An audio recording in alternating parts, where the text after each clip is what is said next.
सांगलीकर नागरिकांना नमस्कार।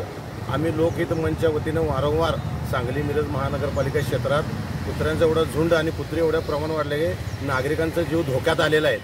काही दिवसापूर्वी महिन्यापूर्वी संजय नगरला 2 बालकांचे लचके तोडले, तरी महापालिकेनं अजून कोणतीही काय ॲक्शन मोडवर नाही, कोणतीही कुत्री पकडलेली नाहीत। कालच माळी गल्लीत एका 1.5 वर्षाच्या मुलावर त्याच्यावर सुद्धा हल्ला केला की सांगली महानगरपालिकेचे आरोग्य अधिकारी झोपेचं सोंग घेत आहेत। आमचा लोकहित मंचच्या वतीने इशारा त्यांना कडक आहे, येत्या 8 दिवसात ही नाही जर मोकाट कुत्री पकडली त्यांच्या घरादारात, त्यांच्या महापालिकेच्या आवारात आणि त्यांच्या ऑफिसमध्ये आम्ही कुत्री सोडणार। यांना जनाची नाही मनाची काही राहिलेली सुद्धा नाही, यांना नागरिकांची सुद्धा काही काळजी राहिलेली नाही। आमचा लोकहित मंचच्या वतीने इशारा आहे। सांगली महानगरपालिकेचे कर्तव्यदक्ष आयुक्त शुभम गुप्ता साहेब यांनी लवकरच ॲक्शन मोडवरून या मोकाट कुत्र्याबाबत तीव्र मोहीम आणि कडक आणि डॉग व्हॅन अजिबात कुठल्याही महानगरपालिका क्षेत्रात फिरत नाहीत। आमच्याकडे सुद्धा नागरिकांनी तक्रार दिलेल्या आहेत। आमचा असा इशारा आहे की 8 दिवसात जर नाही कुत्री आणली तर आम्ही महानगरपालिकेच्या आरोग्य अधिकाऱ्यांच्या तिथं सोडणार, असा इशारा लोकहित मंचावरून देत आहे।